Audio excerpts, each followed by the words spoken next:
chain for what you're not going to do. They won't let me do it.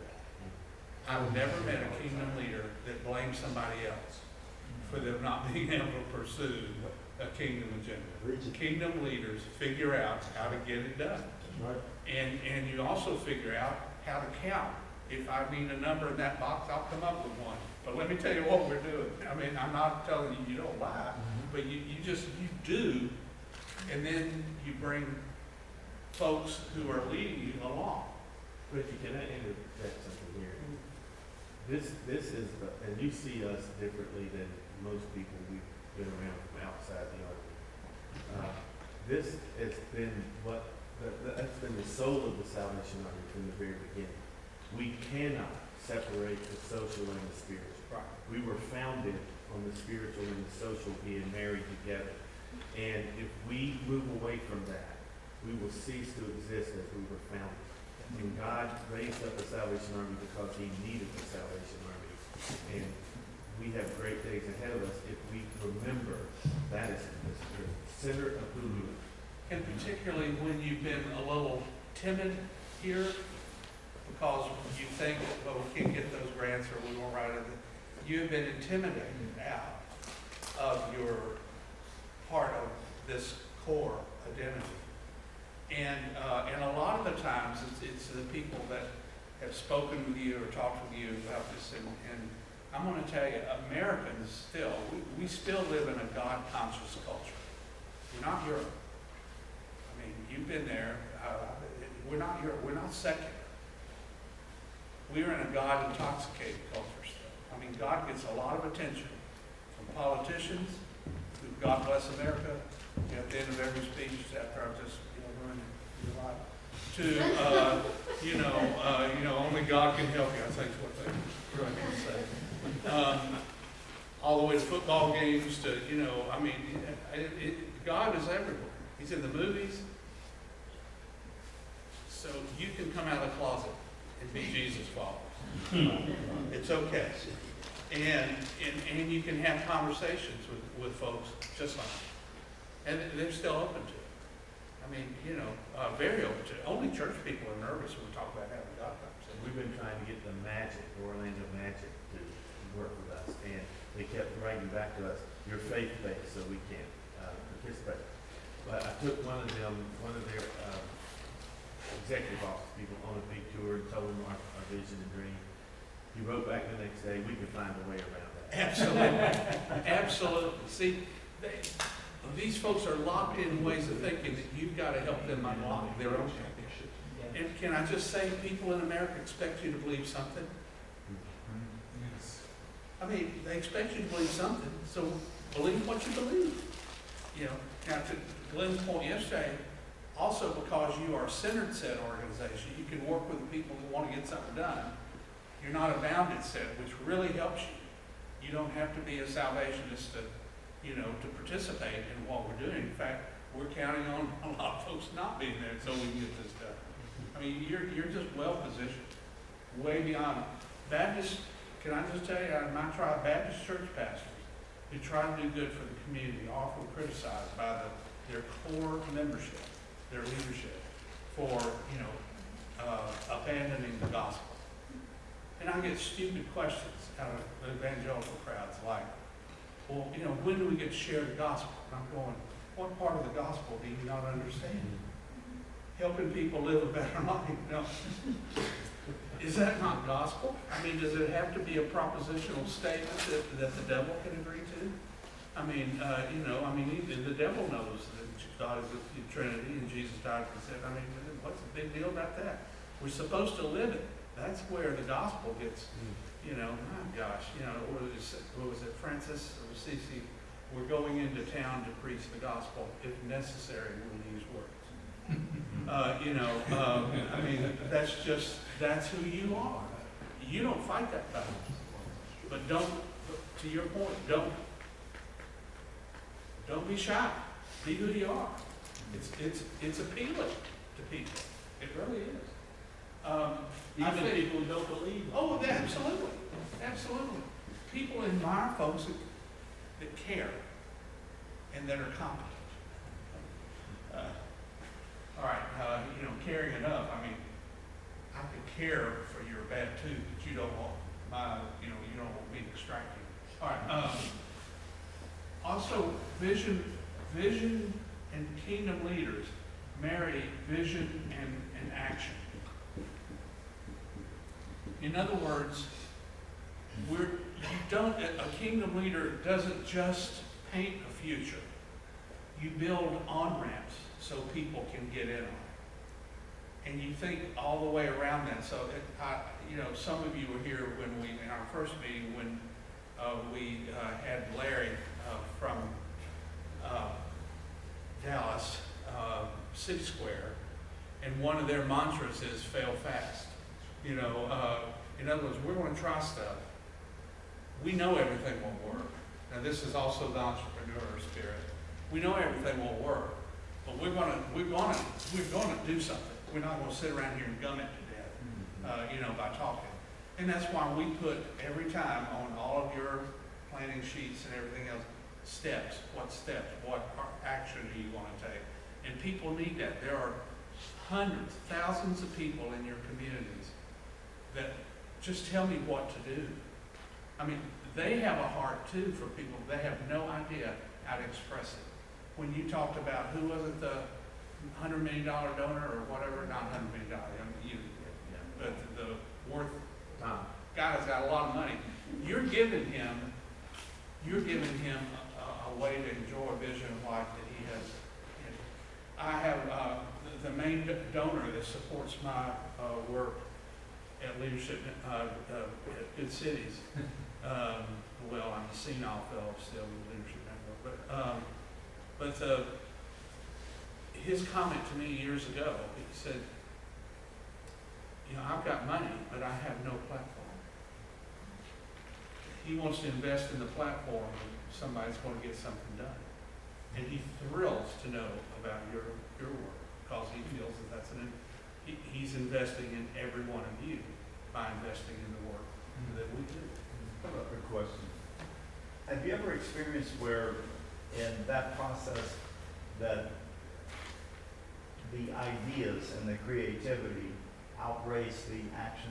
It's hard to keep them from one getting so far ahead that it's hard to get the follow through the action to keep pace due to the excitement of it. Right, I want to make sure I understand your question.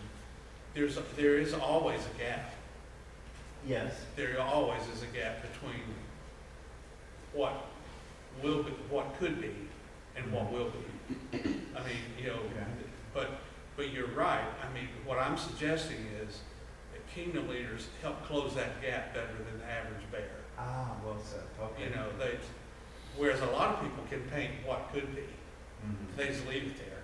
Mm-hmm. And then you're just left with an overwhelming, in fact, if you don't do this and you just agitate, people need to know, what can I do with my frustration? This is the frustration. So, the balance on the team would require thinkers and doers, not a whole bunch of thinkers and a handful of doers, but it might lead into building the team with balance. Yes, you bet.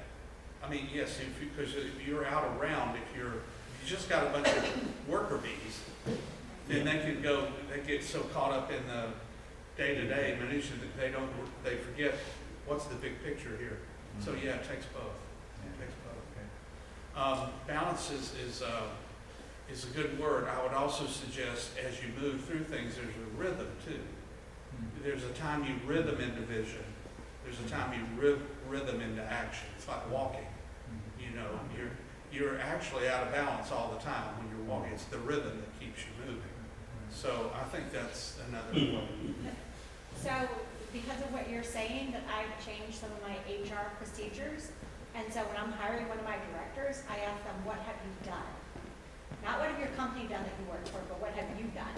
Because a lot of times we will get thinkers, we'll get people that we have to pull along. We don't have time for that. So if I can find out that you are some type of producer in some way, even if you're the worker bee that's going to, but what have you done? Then because I have plenty of things, but I'm having to pull everybody to get something done.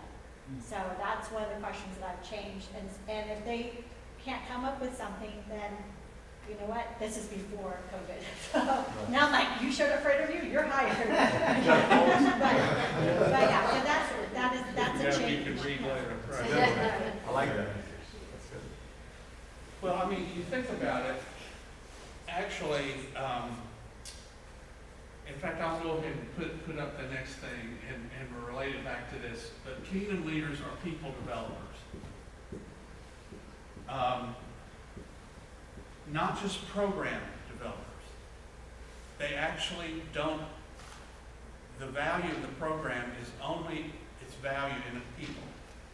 I mean, and it's easy to get that flipped around. I'm telling you, maintenance folks and particularly church-centric folks, it's about the program. And you would think God made people just to make sure the program's got better. But God made people, God didn't make people to get work done. God made work to get people done. And kingdom leaders know that. They're all the time thinking, what is going on in people's lives around me? Are they better? Not just are they busy? Or are they in a program? Are they better? And if you think about it, to your point about behavior, I mean, this is discipleship. And discipleship in the church has been reduced to program engagement, post-conversion or whatever. You know, and the truth is Jesus was discipling people long before they were believers. You're discipling people at every point that you connect with them because you're altering behavior. You know, and Jesus made it really plain. I mean, he did a lot of vision casting, kingdom of God, but he also did an awful lot of behavior. So love your neighbor. Well, what does that look like? Well, I'll tell you a story. No. I mean, he makes it very, very, you know. Now, what happened in the early church, and this is not your concern, but although you got to correct it, but what happened by about the mid-2nd century is the church began to move toward statements of belief as opposed to proof of action. And what enabled the church to really grow in its early days is because Jesus followers of the way initially, then later Christians. But listen to that, isn't it? Followers of the way. That spoke about people's lifestyle and the decisions they were making, and you know, rescued babies off of doorsteps and sticking behind with the sickies and helping them when the pandemics came through. All of that was early Christian action that helped give vision legs, and people need that. Can I say something about that vision and action? Sure. Thank you very much. Now, So it's my opinion that, you know, you have the visionaries and you have operations.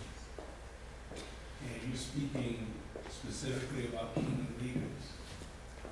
And so it's my opinion that the kingdom leader, as a kingdom leader, that you are the visionary that put the operations in place, which is the action, to make that vision come to fruition. And so the vision has to always stay ahead of the action. I think of a trench. You know, I'm digging a trench, and I'm in there digging the trench. That's operation. I gotta have somebody above that trench to make sure it's straight, make sure it's going in the right direction. We're all in the trench. Then probably gonna dig a circle. yeah, right. Yeah, or just dig deeper. Yeah. I think that's well said. I would say kingdom leaders make sure without vision it's no starter. It's a non-starter. But they also know that they have to have the operation. That they have to turn the vision into operational behavior, or people won't get it. They just won't get it. And so I also think that kingdom leaders, and again, you learn to do this. It's not that you're curious. I spell curious. Does it have a U in it? In fact, kingdom leaders are some of the most inquisitive people I know. They ask questions to the annoyance of some. Well, why do we do it like that? You know, well, we've been doing it like that for 150 years, that's why we do it like that, but why don't we, you know, I mean, they're always curious. One of the most curious people I've ever known was the chairman of Gallup. When I met Don Clifton, he was 72 years old, and he was inventing StrengthsFinder at 72 years old, and doing some other things that were absolutely remarkable. And he's one of the most curious. They called him Doc, and he's a remarkable human being. And of course, you know, Gallup's known for asking questions. I mean, his curiosity infused that whole organization with, let's find out something, you know. And I just think, when I'm coaching people individually, I like to ask them questions like, what's the last thing you changed your mind about? That tells me something. It's been a while since you changed your mind about something. You're probably not very curious. Or you're just seeking people that agree with you to bolster your own thinking. I ask them what they're reading or listening to outside of their assignment. Because I think it's, if Kingdom's about life, then we're willing, I think you embrace the whole, stuff that's may at one point not look like it's part of what but you learn something from that pursuit, that discipline, from astrophysics or whatever it is that you read about your quantum spirituality. So curiosity. Then I think, and this is what I've used this phrase with you guys a lot, Kingdom leaders call the party. And because they know enough people and they put the right people around the table. Because they've built the relationships. Just like you said all along, it's all about that. And then the last thing I want to say is Kingdom leaders maintain optimism. If you want to use